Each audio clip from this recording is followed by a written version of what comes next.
Hi everyone, Sandra here from the Schwowin's Nest. I do DIY home decor, some trash to treasure, thrift store flips, and some looks for less. If you're new to my channel, I would love for you to subscribe and hit the bell to get notified when I upload new content. I love doing home decor and I love to create and inspire others to do the same. Today I am doing 3 thrift store flips, and the first one is this giant wreath that I grabbed for $7.99. I'm making this over for a client and they're going to hang it on their front door. So in order to prevent it from scratching when the wind blows a little bit, I'm going to cover the back with strips of burlap.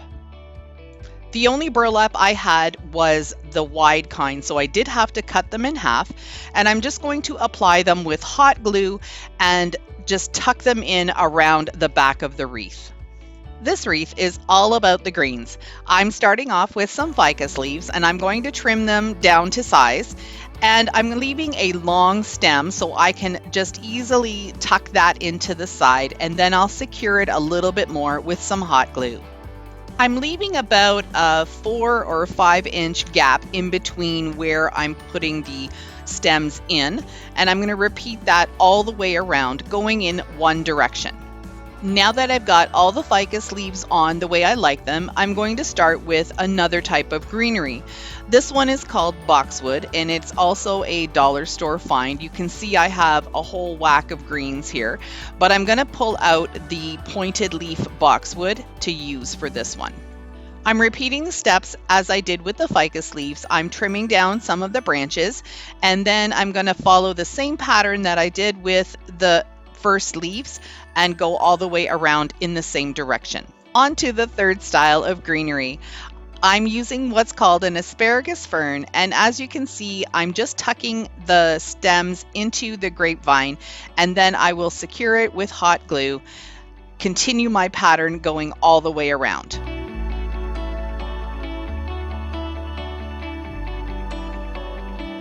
The last bit that I'm going to add is some eucalyptus that looks like lamb's ear. I'm going to cut these stems and then just place 5 of them in random spots all the way around the wreath. One thing I have to apologize for is the zoom of the camera. This is my new camera. I'm still getting used to it, and this was actually the first project I did with my new camera, and I totally had the zoom off, and so it's really difficult for you to see what I'm doing, but I'm hoping you get the idea. I really liked how the ficus leaves looked, so I wanted to add a little bit more on the inside of the wreath, so I'm just going to be trimming off a few leaves here and there and sticking them in. Here's how it looks hanging on the front door.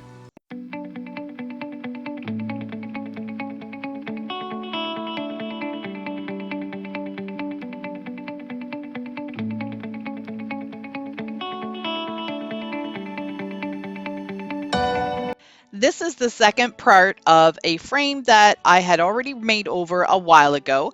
So I decided to do something a little different with this one. I'm using some taupe or gray, I don't know what you want to call it, paint that I made into some chalk paint. If you're interested in learning how to make your own chalk paint, I will link that video in the description box so you can go and take a look.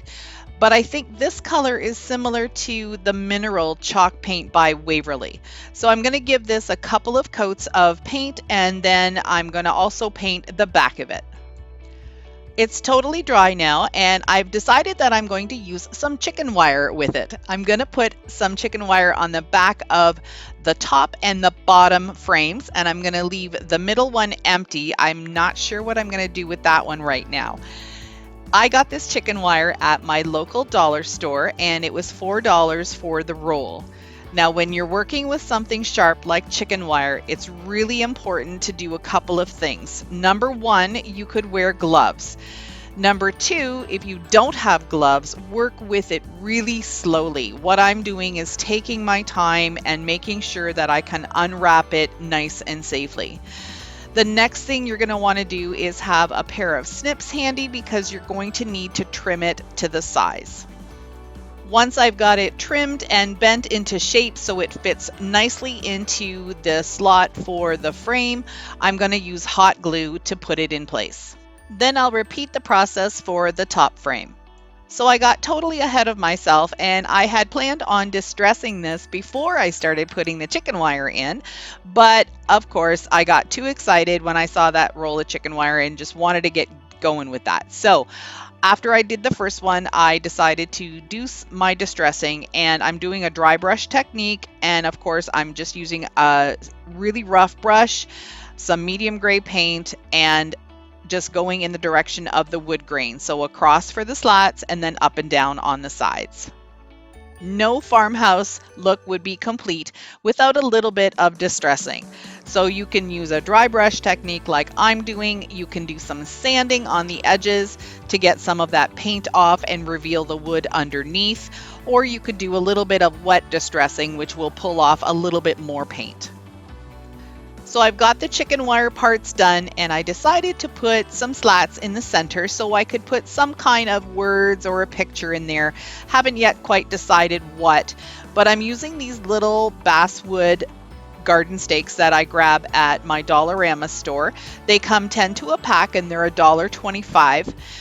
And when I see them, I grab a lot of them because they're only in for seasonal, so spring, summer, and by the time fall rolls around, they're usually gone. So I like to stock up on these.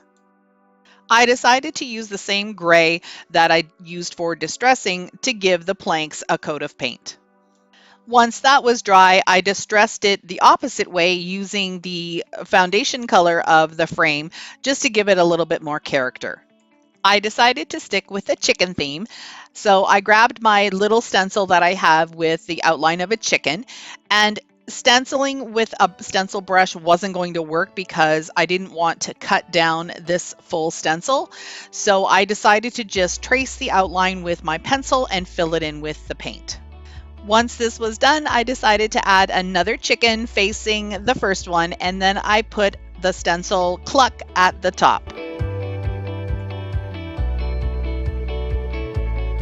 Then I just added some jute rope for a hanger, and it was all done.